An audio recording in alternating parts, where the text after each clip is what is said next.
Hello, Taylor County. I'm Alex Renneman with Unleashed Tigert, and I'm here with Stewart Whitehair, who's running for the Board of Education out of the Tigert District. Stewart, thanks for coming on the program. Thank you, Alex. Good afternoon. Thanks for having me. Absolutely. Let's start out right off the bat with your background and what really motivated you to run for the Board of Education. So my background, Alex, I'm born and raised in Taylor County. I've lived in Grafton, Flemington, and now we're back in Prunty Town. Um, I work as an electrician. I've worked in that field for about 30 years. I'm dating myself now, but about 30 years. And I've worked hourly and salary positions, along with different management positions. I currently work for Mon Power at Harrison Power Station. I've been employed with Bond Power for about 9 years, and I work in the work management department as an electrical and instrumentation controls planner. Um, this new job that I got as a planner offers me a 6 to 2:30 Monday through Friday schedule. So it offers me the ability um, to run for a seat here on the board. Like I say, as a lifelong resident of the county, I've been able to see the education system as a student, as a parent, as a grandparent, the son of a teacher, and my son just graduated in December from Fairmont State in elementary education. He now subs in Marion and Taylor counties, but the education system in Taylor County is especially important to me. And as a resident of the Tiger District, I'd like to contribute my time to becoming the next member of the Board of Education, Alex. Awesome. Makes sense. So, looking at the role of a member of the board, what do you see as the primary responsibilities of the Board of Education, and certainly you as a board member, if you're fortunate enough to be elected? Yeah, so your role is you, you you've got to become a team member. You're part of a team. You're each board member has a different background. The existing board that's there, um, they all have um, they all have different backgrounds. Um, it's important that we. I've got some notes here. It's important that um, your role shouldn't be as an obstacle, but more so to prevent any obstacles from the professional staff, from the students. Um, you want to be prepared going into these meetings, um, involved in the community, um, that sort of thing. Yeah, makes sense. How would you measure success? Again, if you're fortunate to be to win the election, you serve a term, how would you measure success as a board member? So I think measuring success. I don't think I'm not doing this. I'm not a politician, and I'm not doing this to be to become popular. Success could be making some unpopular decisions at times. Success doesn't necessarily mean getting a clap at a board meeting, or like I say, being the most uh, being the most popular. So success could mean some hard decisions made.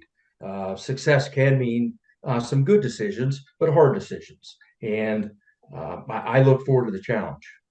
Yeah, makes sense. So, looking at some of those decisions, maybe coming in, you've got maybe on your mind some specific actions or initiatives that you'd like to prioritize that you think would enhance the quality of education in Taylor County. You want to share some of those with us if you have any? Yeah. So first and foremost, I believe that school safety is paramount for our students and staff. I don't know why. I mean, we've got a good start, I think, on the safety front in our schools, but I don't know why we do not have a pro officer in every school. So I think as the board, we must make that funding available. We must make that resource available. Second, we as a county and state, we're seeing more families affected by drug abuse and sexual abuse every day. We have grandparents raising their grandchildren, aunts, uncles raising their nieces and nephews. These children, they've witnessed horrific things firsthand that you and I we've never been exposed to, and only Lord knows what they've been exposed to. As professionals, Yeah. we must question ourselves if our programs and our policies, are we doing everything we can for these children, right? What programs do we have in place to assist grandma, grandpa, aunt, uncle at 6, 7 o'clock at night when they get dinner done and this child needs help with their homework? I can remember trying to help my children. You're talking one generation with math. You know, uh, you throw another gap in there, you throw another generation gap in there, and I can't imagine.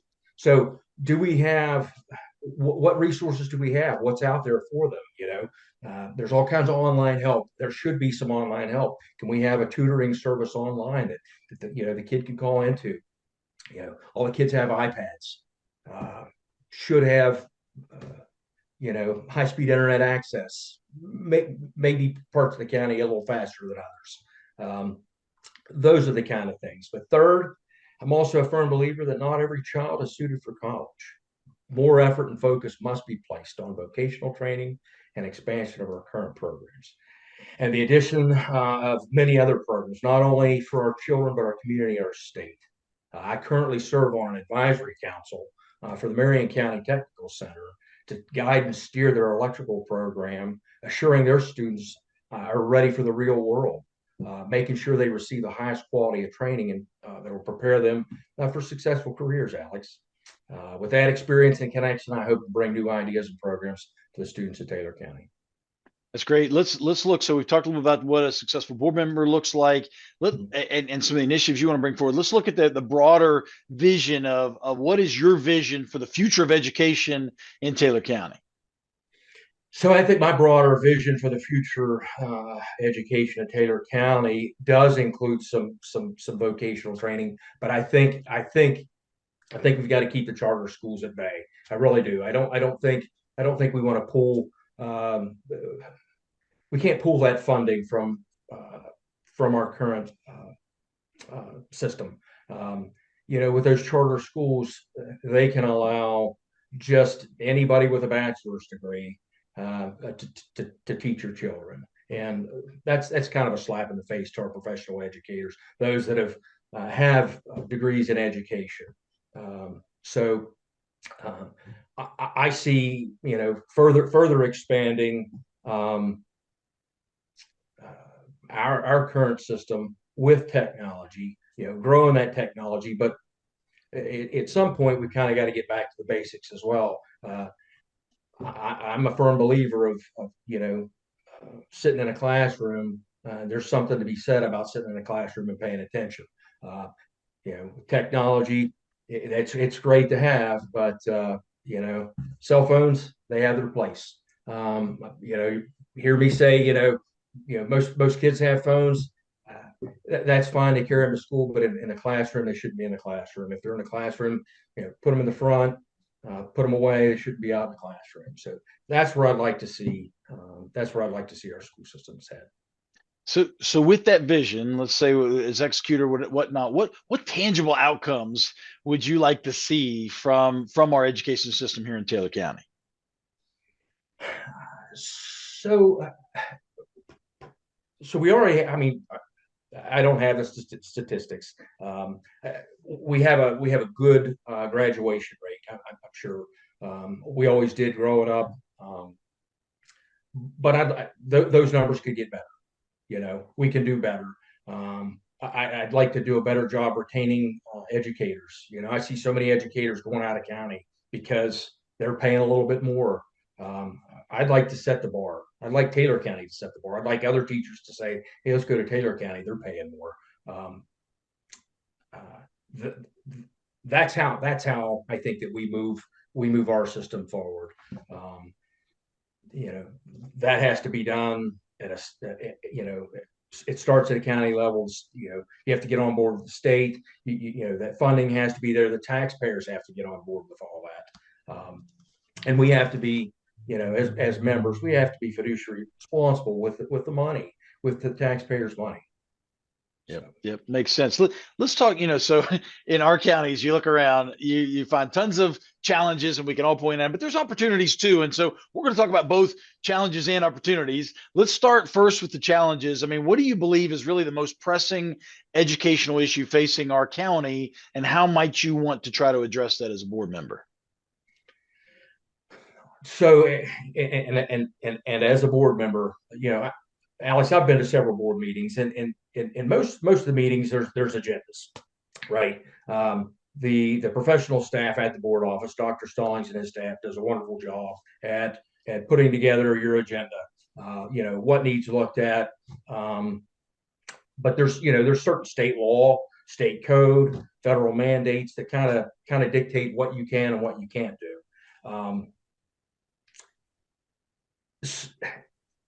The meetings that I've attended, the meetings I've attended in the past, there's very little involvement on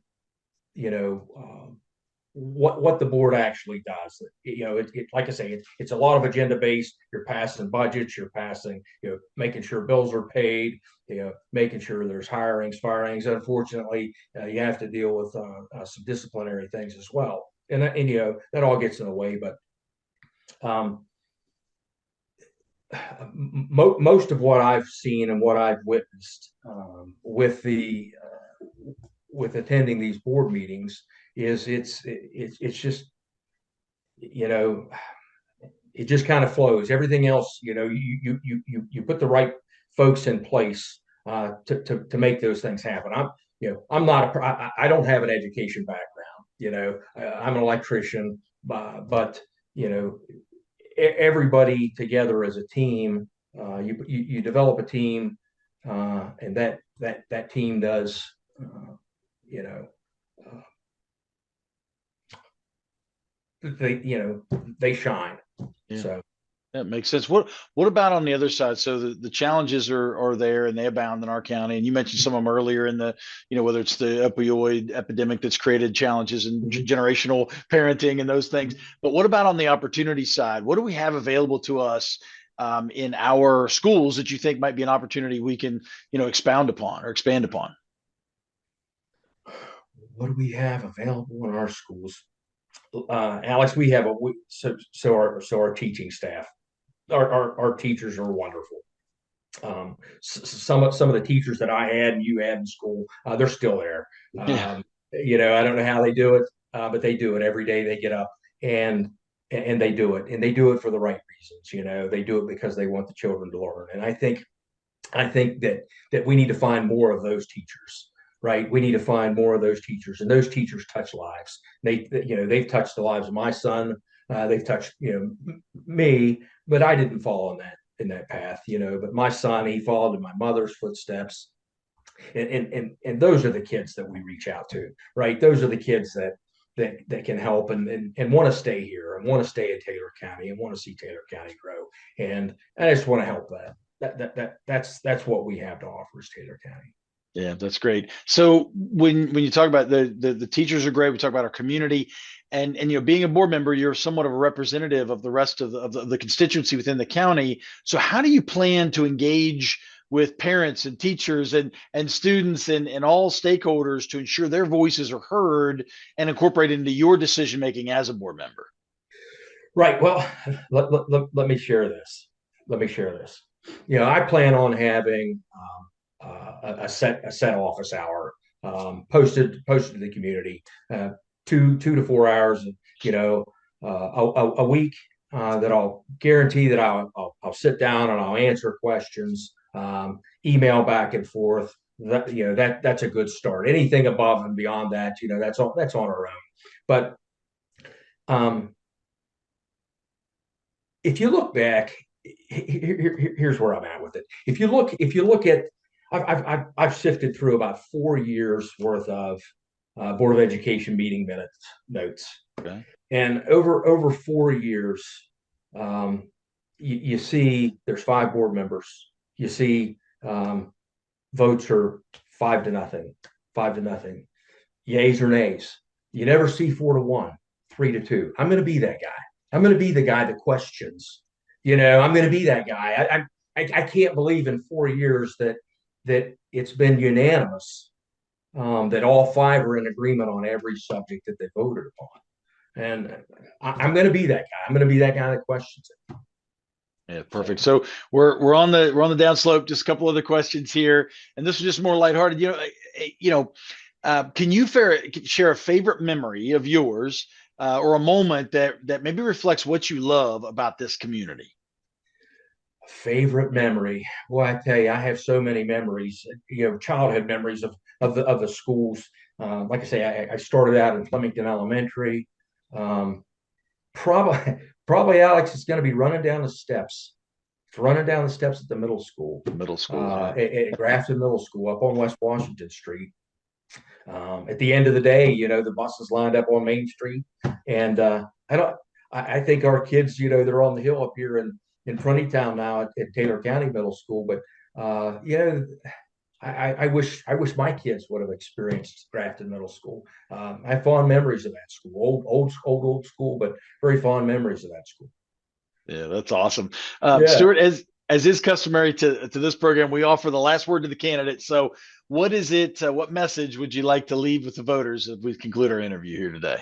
Alex, I'd just like to say education and hard work, whether college or otherwise, have played a key role in my family, in our lives. And I believe, having grandchildren in pre-K, I'm old enough to have grandchildren.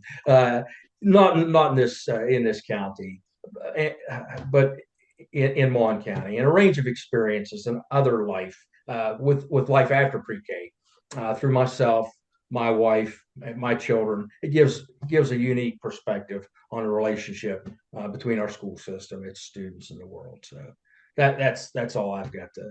That's how I'm going to leave that. Excellent. All right, Stewart Whitehair, running for the Taylor County Board of Education out of the Tigard District. Stewart, thanks for coming on the program, and good luck with the election. Hey, thank you.